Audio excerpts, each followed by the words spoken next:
Eh, Como dije anoche, en Hablan los Educadores, habemos papa. ¿Mm?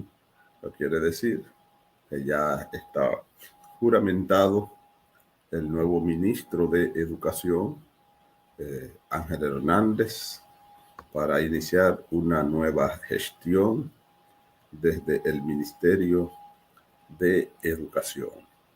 Como nosotros hemos dicho día tras día, que vamos a opinar sobre cada uno de los temas educativos.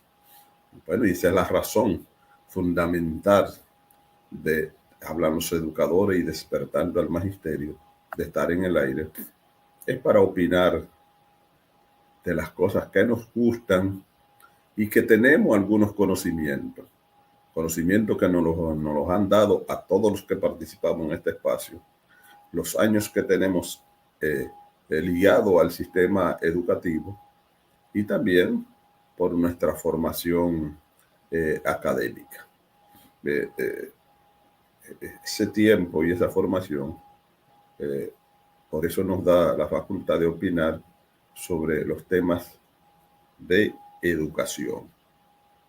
Y escuchábamos cuál es la visión, cuál es el nuevo modelo de educación que viene a implementar el ministro de Educación.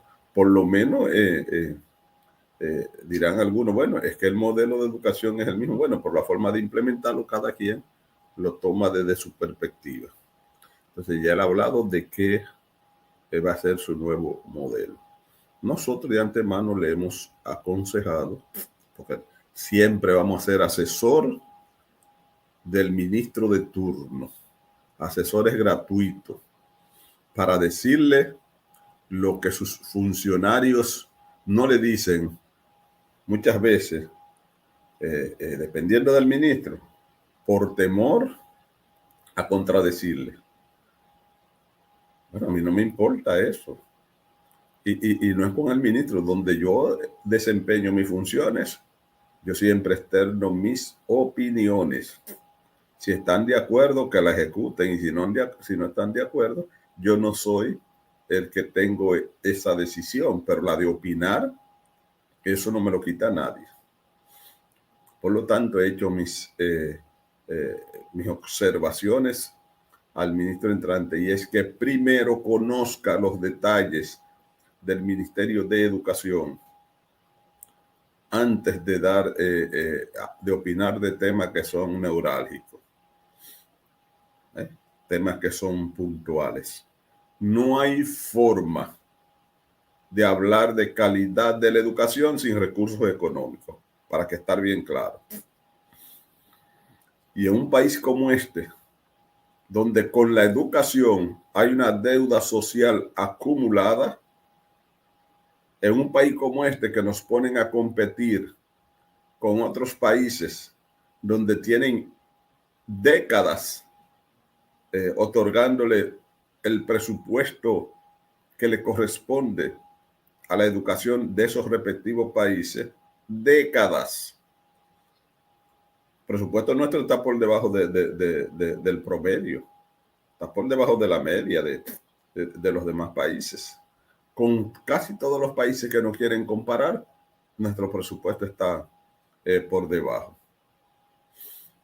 Y nadie me va a decir a mí, cuando usted puede decir que la calidad de la educación no se consigue solamente con dinero. Usted oye la palabra, solamente con dinero no se consigue. Quiere decir que además del dinero se necesitan otros factores. Entonces sí, yo estoy de acuerdo.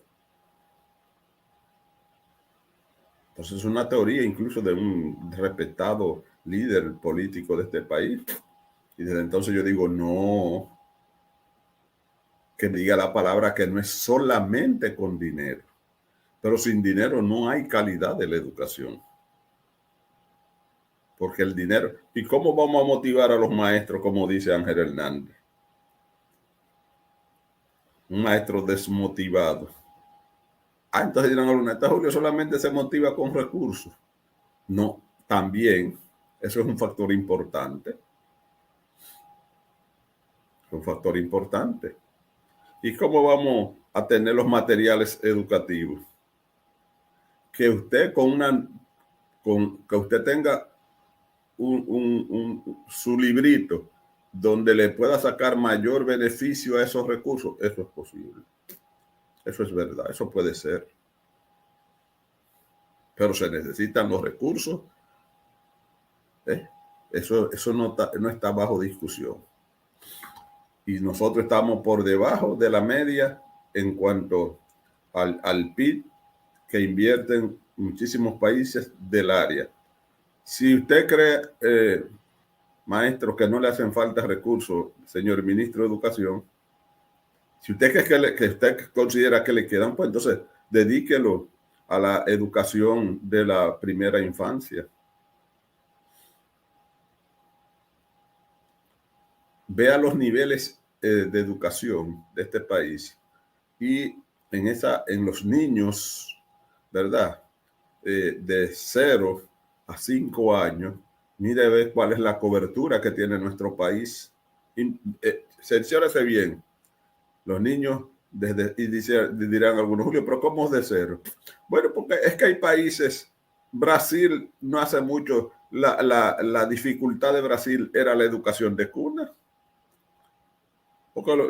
¿Cómo de cuna? Pero desde 45 días los niños en esos países lo llevan a un lugar que les sirve a la mamá y al papá para desempeñar sus funciones, pero desde tempranito lo van integrando a los sistemas de aprendizaje. Cuando tienen 1, 2 años, 3 años, que ese cerebro está en pleno desarrollo, que es una esponja. Entonces aquí la educación de 0 a 5 años prácticamente no existe en el sector público. Y como no existe esa educación de 0 a 5 años en el sector público, es decir, en la educación de los pobres de este país, los pobres de este país entran a la escuela después de esa edad, que los reciben para poderlos recibir. Entonces, fortalezcan también la educación, esa educación inicial. Implementan. Y mire, cuando a nosotros nos ponen a competir en PISA con adolescentes de 15 años, los adolescentes de muchos de esos países tienen 15 años de escolaridad o 14 años de escolaridad o 13 años de escolaridad. ¿Y los nuestros cuánto tienen? 5 años de escolaridad. ¿Cuánto tienen? 6 años de escolaridad, 7 años de escolaridad, 8 años de escolaridad. A lo que más llegan es a 9 años de escolaridad. Entonces, es una competencia que desde el nacimiento es desigual. Y pregúntenle a los expertos, especialmente ahora con la neurociencia, en cuál edad es que los niños aprenden más. Entonces, si usted cree que tiene muchos recursos, entonces dedíquelo a eso, esa parte de la educación. Que ahí está la cobertura, eso no es inventado. Ahí está la cobertura. Todo el mundo sabe que nosotros en educación primaria tenemos una buena cobertura. Pero de allá hacia atrás hay que ver cuál es la cobertura que tenemos. Vamos entonces a tener más centros que puedan recibir esos niños, niñas en esa edad, que ayuda al niño de manera personal y para toda la vida, y ayuda al papá y a la mamá a estar más desahogado para desempeñar sus funciones en sus respectivos trabajos que desempeñan. Nunca en educación, para mí, los recursos están de más? ¿Será que no son invertidos correctamente y no se identifican, o aún identificadas las políticas en las cuales necesitan más inversión, no lo aplican? Pregúntese, señor Ángel Hernández, ¿cuántas escuelas de este país tienen una plataforma instalada, como lo tiene el plan, las escuelas de Uruguay con el plan Ceibal? Que cada escuela tiene su plataforma instalada, los estudiantes pueden estar conectados a ella sus 24 horas desde su casa, ahí consiguen todo el material, ahí los maestros le van dejando sus tareas. Los estudiantes más inquietos se conectan y buscan hasta por encima de la calidad y la cantidad de materiales que necesitan. Y entonces tenemos estudiantes conectados, ¿verdad? Van a la escuela y luego con esa plataforma que eso se entra por aquí. Aquí nosotros nos hemos cansado de sugerirle al Ministerio de Educación que haya, desde la pandemia, que haya un contrato de institución a institución entre el Ministerio de Educación y las compañías telefónicas que brindan ese servicio. Que países mucho más pobres que nosotros, los maestros y los estudiantes tienen una cuenta asignada para la conexión, para tener internet. Porque aquí mismo, el mismo estudio que hizo el Ministerio de Educación decía que el 25%, solamente el 25% de los hogares era que tenía conexión a internet. Unos por falta de cobertura y otros por falta de recursos. Pero aquí se vio en la pandemia que para los muchachos conectarse por WhatsApp, recibir las clases que le enviaban los maestros por WhatsApp, tenían que esperar que el papá llegara para que le facilitara el equipo. Dirán algunos, pero ya se entregaron. No se han entregado todos, faltan mucho. Y además, un equipo de estos conectado que no tenga conexión a internet y tampoco tiene integrado, porque si tuviera integrado el material que él vaya a necesitar, bueno, está bien, pero no lo tiene. Entonces se necesita la conexión en los centros educativos y que los muchachos en su equipo tengan conexión a internet. Perú lo tiene. En medio de la pandemia, y cada vez que a un maestro, a un estudiante, se le terminaba la carga de internet, la recargaba con su NIT, solamente llamando a un número telefónico que tenían, ponía su NIT y inmediatamente eso automáticamente verificaba y se lo recargaba. En República Dominicana eso todavía no existe. Los internet que tenemos es lo que cada director de centro contrata. Lo contrata él, con su crédito de él. Muchas veces lo paga a través de los recursos de descentralización, pero cuando no llegan, tiene que pagarlo él, porque si no, es su crédito que está en juego. ¿De dónde invertir los recursos de educación? Eso hay un sinnúmero de proyectos y planes que se pueden invertir. Que no lo hagan es otra cosa. Si es que invertirlo mejor, bueno, pero eso es bueno. Que le saquen mejor provecho, eso es bueno. Pero decir que a educación no le hace falta recursos, bueno, es no conocer los detalles del sistema educativo de este país. Le hacen falta recursos económicos, le falta recursos humanos y le hacen falta políticas, ¿verdad? que vayan en beneficio de la educación. Pero María que va a entrar ahorita, entrevistamos a una directora de un centro politécnico que inició faltándole 25 docentes y ella está feliz ahora porque solamente le faltan 11. ¿Usted oyó? Solamente le faltan 11 y está feliz. Entonces, no me digan, me dirán algunos, no, porque esos 11 o esos 25 no era por dinero que le hacían falta.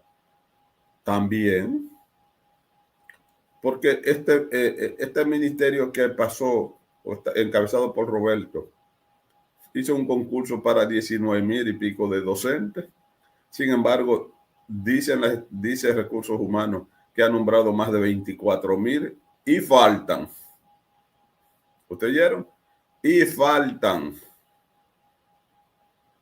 Entonces no es que hay recursos de más. Es que no lo han invertido todos correctamente. Antes de entrar, María Coma, en el programa de ayer de Hablan los Educadores, espero que, bueno, que los que quieran conocer qué entienden los maestros de la gestión del pasado ministro Roberto Fulcar, que vayan al chat y verifiquen. Le pedimos a los maestros que le dieran una puntuación. La puntuación está variada. Hay valores muy buenos que le han dado algunos, otros muy malos. ¿Verdad? Buscar la media sería bueno. Le dimos que le dieran una puntuación del 1 al 10. Rubén le dio 7. Yo le di 8. Y dije que la administración pasada era un tremendo vehículo con un buen motor, pero con poco rodamiento. Tenía un buen motor, un motor potente, si lo comparábamos con un vehículo, pero, y repito, pero con poco rodamiento. ¿A qué me refería? Bueno, que teníamos un ministro de Educación con una visión clara de lo que él quería, del sistema educativo que quería implementar.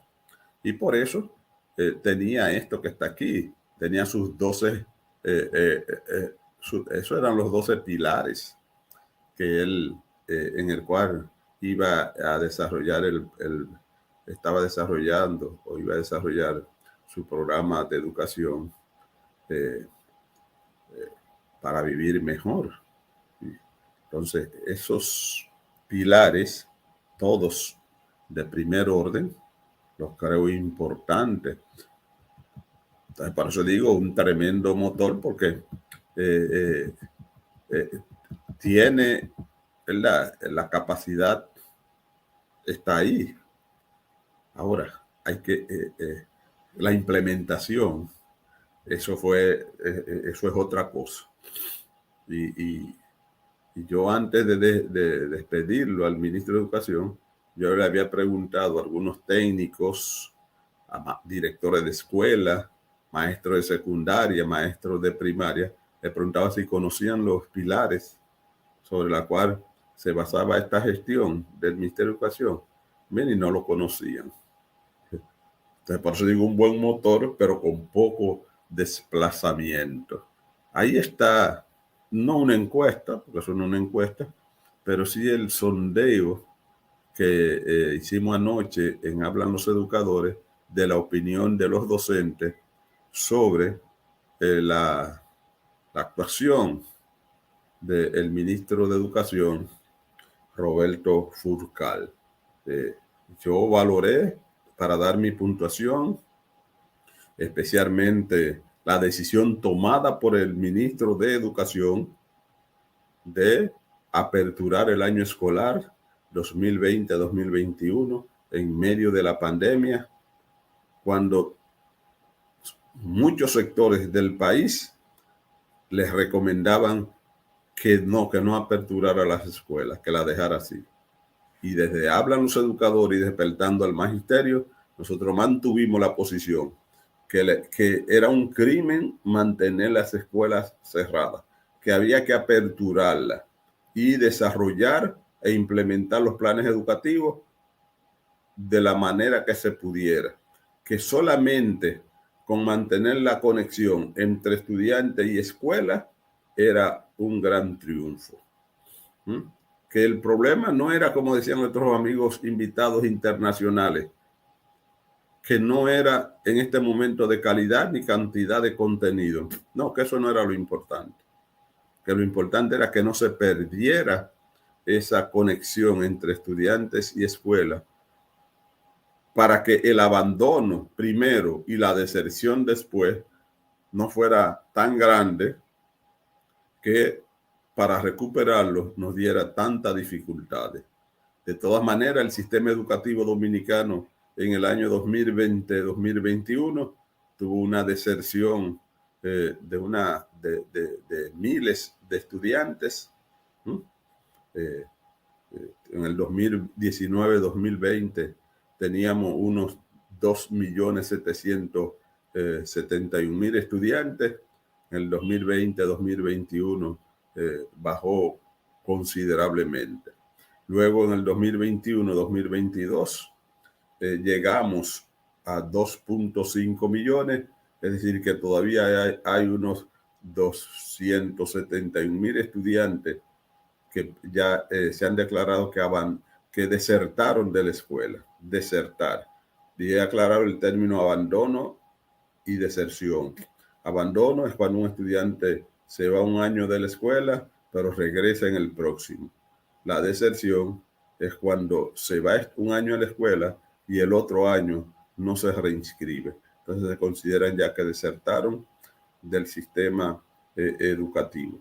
Nuestro sistema educativo, como lo de muchos países del mundo, hoy tiene menos estudiantes inscritos que lo que tenía en el año escolar. O sea, en el año escolar 2021-2022 tuvo menos estudiantes inscritos que lo que estuvo en el año 2019-2020. Esto quiere decir que esos desertores, más el crecimiento de la población, ¿verdad? Son mucho más, porque se supone que año tras año el sistema educativo debería ir aumentando la cantidad de estudiantes, tanto del sector público como del sector privado. Y antes de que Dominga entre, que este ministro le ponga atención, especialmente estas regionales que mostraron un grado de deserción, que es digno de ponerle la mira para ver qué es lo que ha fallado en esas regionales, donde como la regional 15, el abandono fue de un 47.20%, el abandono. Vamos a ver cuánto desertaron, viendo cuántos estudiantes pudo rescatar esa regional, que es la regional de la capital. Mientras que la regional de 10, que es la del Gran Santo Domingo, su porcentaje de abandono fue mucho menor, un 25, 27%. No tengo el numerito ahora aquí, pero sí mucho menor.